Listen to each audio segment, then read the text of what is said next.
근데 실적은 없지만 앞으로의 성장성이 기대되는 업종을 AI 또는 로봇이라고 말씀을 드리고요. 실적의 중요성을 두면 반도체, 실적 플러스 성장 2차 전지, 그리고 성장 AI 로봇, 이 정도로 보시면 돼요.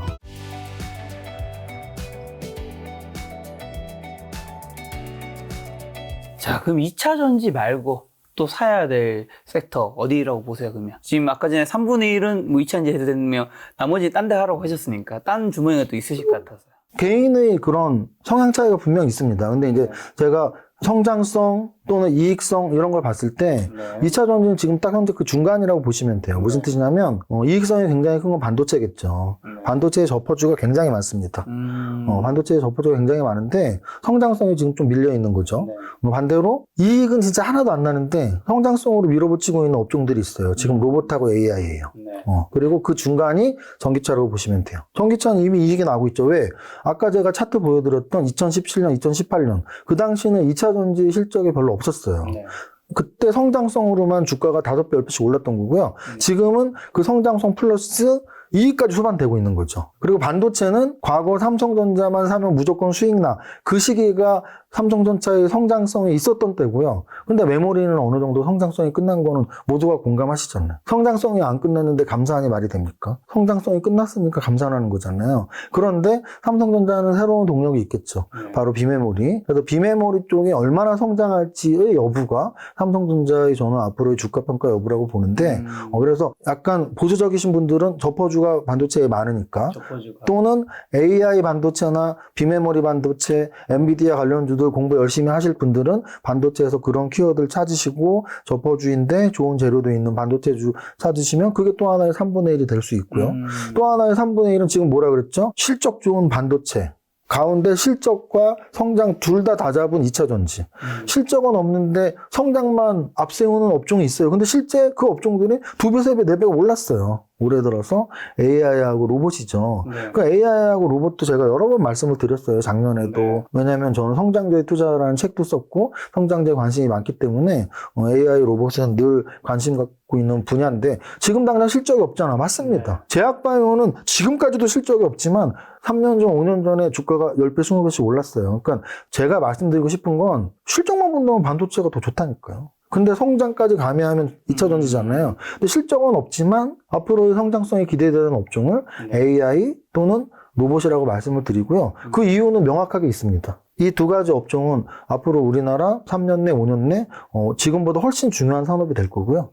그 이유는 대기업들이 관심을 갖는 산업이기 때문이에요. 우리나라 대기업들이 얼마나 똑똑해요. 2차 전지 산업이 그렇게 발전할 거를 얼마나 미리 알았으면 5년 전에도 삼성 SDI는 주가가 지수가 25% 오를 때 2.5배 올랐잖아요. 그래서 삼성 SDI, LG 에너지 솔루션, SK 이노베이션 이 똑똑한 그룹에서 2차 전지에 다 선점을 하려고 들어온 거죠. 마찬가지로 세계에서 그 똑똑한 맨파워가 있고 작업력이 가장 많이 있는 빅테크 5대 기업 안에 모든 기업들이 AI에 지금 관심이 있잖아요. 마이크로소프트랑 구글이 전쟁이 났다면서요. 근데 뭐 또 아마존도 뭐 한다면서요. 그러면 그런 이런저런 걸 봤을 때 AI의 그 빅테크들이 들어가는 데는 이유가 있을 거라고. 애들 장난하려고 들어가는 게 아니잖아요. 오너가 돈이 남아서도 아니잖아요. 그잖아요. 대표이사가 그거 하다가 실적 나면 잘리려고 하는 것도 아니잖아요. 반드시 해야 되기 때문이죠. 반드시 해야 되는 산업이기 때문에. 그러면 또 이렇게 질문하시는 분이 있어요. 야, 그러면은 MS나 구글만 올라가지 우리나라 기업이 올라가겠냐? 그러면 테슬라만 올라갔어야죠. 그렇지 않아요? 미국 기업만 양극재 만들었어야죠. 저는 테슬라가 전기차를 만들지만 그 예전부터 2차 전지? 또 거기 양극재, 음극재? 그런 여러 주변 기업들이 이익이 난다라는 말씀을 드리는 거예요. AI의 기본이 지금 현재는 챗 GPT로 되어 있지만 거기에는 부분 굉장히 중요한 기술들이 있을 거라고요. 그럼 실적이 당장은 없더라도 그런 중요한 기술들을 갖고 있는 기업들을 미리미리 공부하는 것들. 또 AI 말고 그럼 로봇은 또 왜 관심 가져야 되냐? 뭐 로봇 뭐 구글하고 애플이 뭐 하는 거 별로 기사 본 적이 없는데 로봇은 우리나라의 그룹들이 사활을 걸고 진입을 하고 있잖아요. 올해 연초에 삼성에서 레인보우 로보틱스에 진입을 했는데 레인보우 로보틱스에 삼성전자가 500억을 증자에 들어가고 어쩌고 해서 6, 700억 쓴 것 같은데 삼성전자가 바보는 아니잖아요. 근데 왜 레인보우 로보틱스를 들어가려고 하겠어요? 그 기술력 때문이잖아요. 로봇의 기술력. 또는 LG전자 같은 경우는 이미 자회사가 로보스타예요. 이미 인수를 했어요. 로보티즘 8%가 있고 기타 여러 가지 로봇 산업에 관심을 갖고 있다는 기사는 검색하면 수도 없이 나옵니다. SK, 포스코 모두 다 마찬가지예요. 현대차는 이미 보스턴 다이내믹스를 인수를 했어요. 네. 그 얘기는 우리나라의 모든 그룹들이 로봇에 관심이 있다면서요. 우리 투자자들은 돈이 많은 또는 정보력이 있는 또는 앞으로 회사를 키울 이런 대기업들이 어떻게 움직이는지를 보는 게 좋은 거잖아요. 그래서 대기업들이 2차 전지 사업에 모두 뛰어들었고 앞으로 로봇 사업에 뛰어들 거라고 하고 있으니 그럼 이 로봇에 관심 갖는 건 당연하죠. 그래서 제가 보기에는 실적의 중요성을 두면 반도체, 실적 플러스 성장 2차 전지, 그리고 성장 AI 로봇 뭐 이 정도로 보시면 돼요. 그리고 또 이제 여러 또 주변 테마들도 있죠. 예를 들어서 하이브가 요즘 굉장히 차트가 좋아요. 그럼 하이브, JYP, SM을 포함하는 엔터주들. 자율주행. 아까 제가 자율주행은 이미 말씀드렸죠. 결국은 주행의 미래인 자율주행. 그것도 자율주행 뭐 누가 하는데 뭘 누가 해요. 세계 1위 기업인 애플이 하는데. 그잖아요. 그래서 이런 세계 1위 기업들, 세계의 빅테크들, 또 우리나라의 기업들이 어느 산업에 관심을 갖는지를 먼저 파악을 하고 그 산업에 관심을 갖고 저는 그게 주식 투자자로서 굉장히 중요한 숙제라고 생각을 하고 말씀을 드리는 겁니다. 삼성전자 말씀해 주셔서 삼성전자가 그 감산했잖아요. 네. 감산 결정하고 그다음에 영업이익도 굉장히 안 좋게 나왔잖아요. 그와 관련해서 이제 많은 전문가분들은 주가는 이때부터 이제 저점 찍고 오히려 이때부터 올라간다고 많은 분들이 얘기를 하시잖아요. 전문가분들이 공감하시나요? 물론 제가 알기로 많은 시청자도 아시겠지만 세무사님 삼성전자 안 사겠지만 네. 어쨌든 대부분의 개인분들은 삼성전자에 관심이 많으니까요. 혹시 이 영상을 처음 보시는 분들은 네. 뭐 삼성전자의 원수전자 너는 왜 안 사냐 오해하실 수 있으니까. 아니 삼성전자 수익률이 이제 높지 않으시니까 세무사님 입장에서는 훨씬 더 그래. 스몰캡을 건드리시는 거죠. 그렇죠. 그래서 제가 이제 여러 번 그 논리를 말씀드렸는데 한 번 더 말씀을 드리면 삼성전자는 시총이 350조이기 때문에 우리나라의 모든 펀드에 삼성전자가 들어가 있어야만 하죠. 근데 이제 우리 개인들이 투자자는 투자 자금이 무슨 펀드 자금처럼 뭐 1조 뭐 5천억 이게 아니잖아요. 그래서 우리는 굳이 삼성전자를 꼭 포트에 담지 않아도 되는 그래서 이제 뭐 반도체 관련주들을 사기 위해서 삼성전자가 아닌 종목을 찾는 게 도짜고 말씀을 드리는데 근데 이제 제가 반도체 관련주를 말했으니까 삼성전자를 말하는 게 좋죠. 왜냐하면 시가총액 1위 기업이 어쨌든 위로 우상향을 해야지 이 중소형주의 변동성이라는 건 대형주가 오를 때 더 많이 오르고 대형주가 떨어질 때 더 많이 떨어질 수도 있기 때문에 대장주의 움직임은 굉장히 중요해요. 삼성전자는 제가 보기에는 아까 말씀드린 그런 논리들 제가 올해 연말이나 내년 초에 금리 인하를 할 거니까 지금 주가는 이미 바닥을 치고 올라가는 게 맞잖아요. 경기 침체가 지금이더라도 지수가 바닥을 찍는 게 맞잖아요.처럼 삼성전자 감산이 지금이니까 바닥을 찍고 올라가는 게 맞잖아요. 논리로 설명드릴 수도 있고 또는 감산의 경제학을 생각하시면 돼요. 우리가 오펙에서 석유 감산을 해요. 왜 하는 거죠? 석유가를 올리기 위해서죠. 그러니까 유가가 너무 오를 때 미국에서 오펙이 감산 결정하면 미국에서 굉장히 기분 나빠하잖아요. 네. 그 이유는 수요와 공급의 법칙상 공급을 줄이면 가격은 올라가게 되어 있습니다. 그렇죠. 그러면 삼성전자 같은 경우는 여태까지 메모리 산업을 일대 강자였단 말이죠. 근데 메모리 산업은 그렇게 좋지가 않아요, 업황이. 재고는 계속 누적이 돼 있고 가격은 올라가지도 않고. 근데 일대 대장이었던 삼성전자가 감산을 한다는 얘기는 어찌 보면은 메모리 반도체 시장에서는 호재일 수 있는 거죠. 그럼 그 수혜도 당연히 삼성전자가 받을 수가 있는 거죠. 저런 거랑 똑같이 보시면 돼요. 저는 이런 말씀 많이 드리는데요. 주식 투자를 하는데 가장 중요했던 학문을 경제학이라는 말씀을 많이 드려요. 똑같습니다. 만약에 배추 농사, 쌀 농사가 풍년이에요. 풍년인데 농부들이 화가 나서 고속도로에다가 막 쌀하고 배추를 던질 때가 있습니다. 왜? 풍년이면 농산물 가격이 폭락하거든요.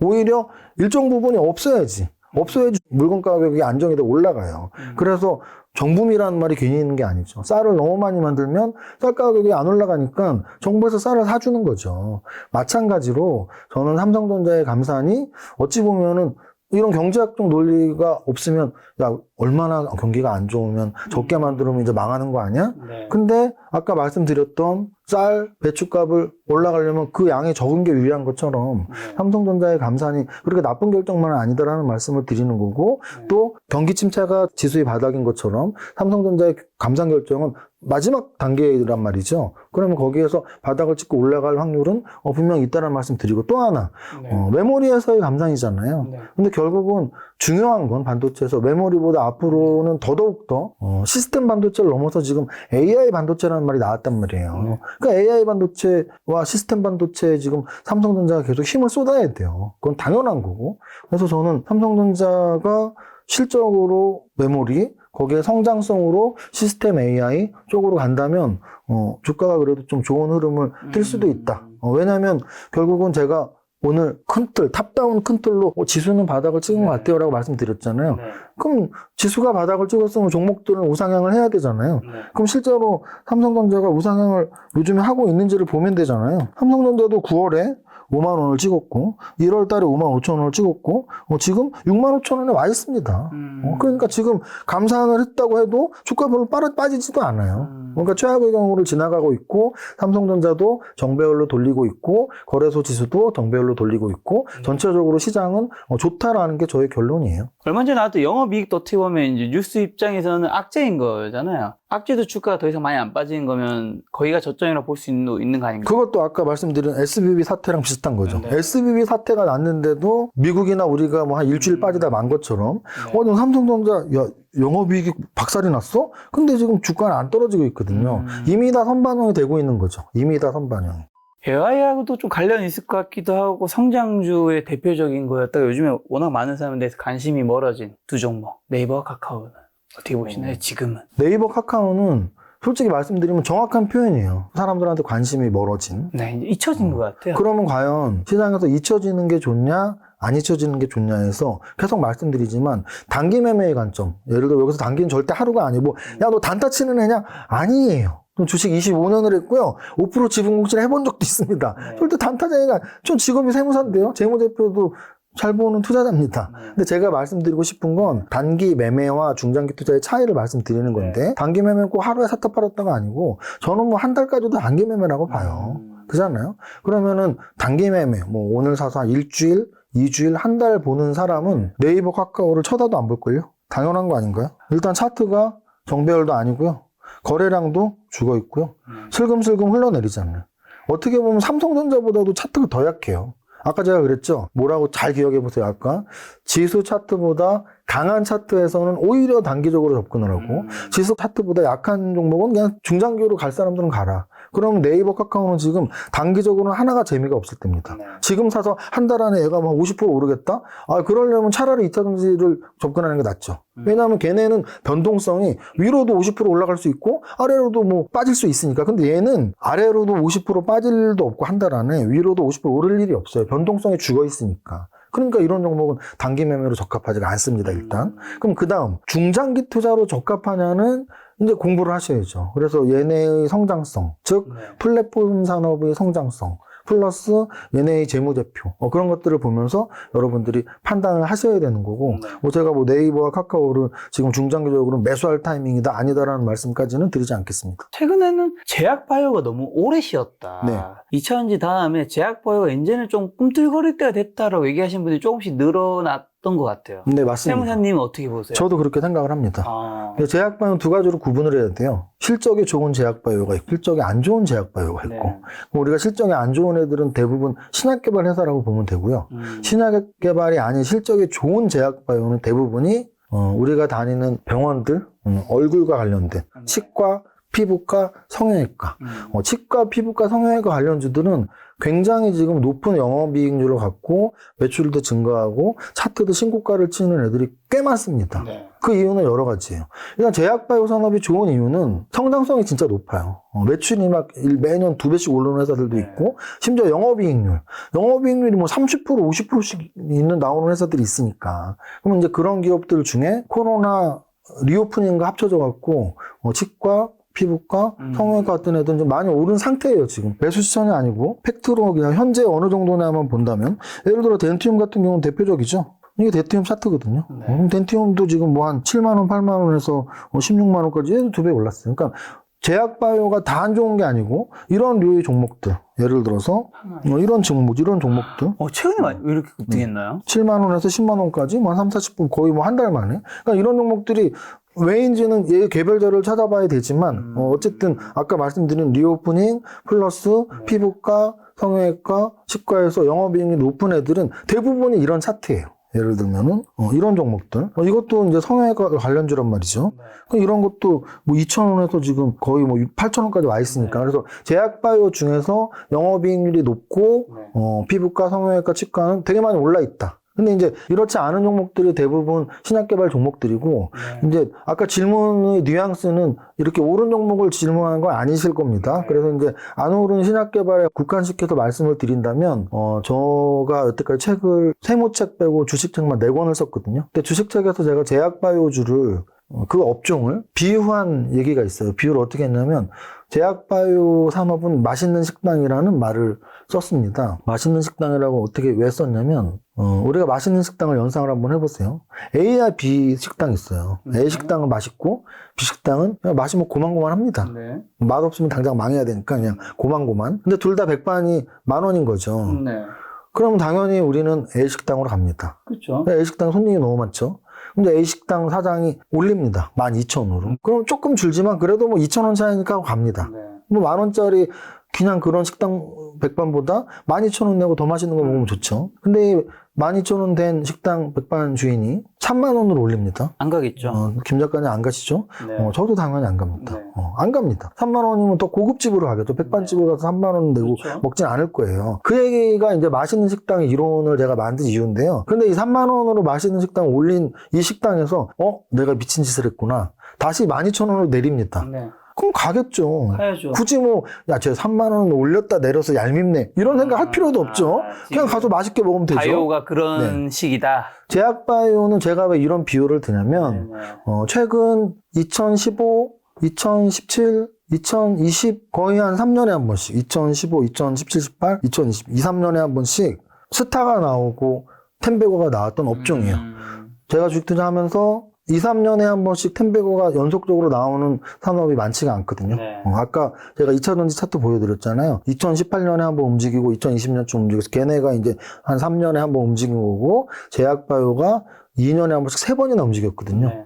그때의 주도주가 다르지만 2015년의 주도주는 한미약품이었어요. 우리나라 최초로 수출 공시를 3연타석 홈런, 리포트 제목이 3연타석 홈런이라고 나올 정도로 외국의 기술 수출을 최초로 했던 게 한미약품이었고요. 그 다음 이제 제약바이오에서 신라젠이 한번 급등을 했었고, 그 다음 이제 셀트리온이 코스닥에서도 잘 나갔지만 거래소로 이전할 때도 굉장히 이슈가 되고 급등을 했었고, 그래서 요것들이 대장주가 돼서 2, 3년에 한 번씩 제약바이오주는 많이 움직였는데요. 많이 움직였을 때 타이밍이 있어요. 사람들이 제약바이오주도 주식이냐? 뭐 이럴 때거든요. 아까 제가 말씀드렸던 사람들이 맛있다고 생각해서 몰려갖고 막 주가가 올라갈 때는 사람들이 오히려 좋아해요. 약간 저런 것 같아요. 명품 소비 같아요. 명품에 공을 하나 더 붙이면 사람들이 좋아한다면서요. 지금 제약바이오주 차트를 보면 공 하나 더 붙었을 때 고점에서 거래량이 엄청 많은데 지금은 아무도 관심이 없거든요. 그게 딱 맛있는 식당이 가격을 지금 내린 상태라서 사람들이 이제 설설 관심을 가질 타이밍이다라고 저는 보고 있습니다. 왜냐하면 너무 제약바이오주가 고점일 땐 사실 주식을 잘 모르시는 분들은 끝물에 걸릴 수도 있지만 저와 같은 논리를 갖고 있는 분들은 이제 맛있는 식당이 너무 가격을 올렸네. 그래서 좀 빠져나오거든요. 근데 이제 맛있는 식당이 다시 가격을 내렸네 이제. 슬슬 사람들이 오겠다 라고 생각하는 시점. 그러면 또 이런 비판이 있을 수도 있습니다. 야, 그거 실적 안 나잖아. 실적이 원래 안 났던 과거에도 신약개발 관련주들은 계속 주가가 오른 적이 있고요. 결국은 근데 이제 제가 아까 말씀드렸던 성장성만 추반하고 있는 업종들 중에 여러분들이 만약에 종목을 찾는다면 역시 또 하나의 중요한 조언을 드리고 싶은데 웬만하면 기술성장 기업부, 적자 기업은, 적자 지속 기업은 기술성장 기업부에 투자하시는 게 좀 더 내 위험을 낮출 수 있다. 왜냐면 기술성장 기업부는 기술 때문에 상장이 된 회사라서 영업 적자가 지속이 돼도 관리 종목 편입이 되지 않습니다. 그래서 여러분들이 제약바이오주는 말 같지도 않은 업종이야. 그럼 아예 안 하시면 되고, 그냥 나도 뭐 내 포트의 한 5분의 1 정도는 뭐 제약바이오나 아니면 로봇이나 아니면 AI 투자하고 싶은데 하시더라도 로봇, AI, 제약바이오는 적어도 기술성장 기업부. 왜냐하면 그 업종들은 지금은 성장성만 수반이 되고 아직 실적, 기업 가치는 별로 없는 기업이 많아서 좀 위험합니다. 기술성장 기업부가 아니면. 요건 좀 조언 드리고 싶네요. 알겠습니다. 이제 가시기 전에 마지막으로 곧 있으면 이제 5월에 이제 FOMC도 있잖아요. 아마 이제 FOMC에서 금리를 한 번 더 올리거나 뭐 많은 분들이 기대하시는 뭐 인하까지는 아닐 거고 동결을 하실 수도 있다고 이제 많은 분들 보시는 것 같은데 이런 식의 또 많은 개인 투자자분들 주식 투자하면서 굉장히 어려움이 있을 것 같은데 지금 시장에서 어떤 전략으로 좀 대응해야 하는지 마지막 투자 조언만 한번 주신다면. 피터 린치의 전설로 떠난 월가의 영웅에 이런 재료들을 북소리 효과라고 많이 말을 써놨어요, 책에. 그래서 언론에서는 환율이 뭐 올랐다고 안 좋다고 그러고 또 환율이 떨어졌다고 안 좋다고 그러고 유가가 올랐다고 안 좋다고 그러고 떨어졌다고 안 좋다고 그러고 금리가 올랐다고 안 좋다고 그러고 떨어졌다고 안 좋다고 한다. 뭐 이런 말이 있습니다. 네. 그 책 안에.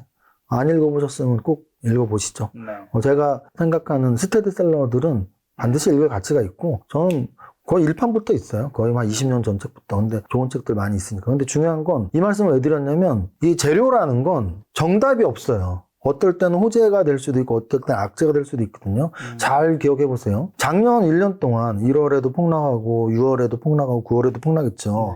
그 폭락했던 달은 CPI가 굉장히 높게 나오고 그래서 FOMC에서 이제 금리를 당연히 뭐 인상을 할 시기인데 인상을 했는데 심지어 0.25로 할 줄 알았는데 0.5를 하고 네. 막 이런 식의 급락을 했던 거예요. 작년에는 어떤 재료가 나와도 금리 또는 물가 뭐 경제지표 GDP 뭐가 나와도 악재로만 반영이 됐어요. 네. 심지어 작년에는 경기가 좋아도 안 됐어요. 네. 그거 기억나시나요? 고용지표가 작년에 좋게 나오면 무조건 떨어졌습니다, 지수는. 왜?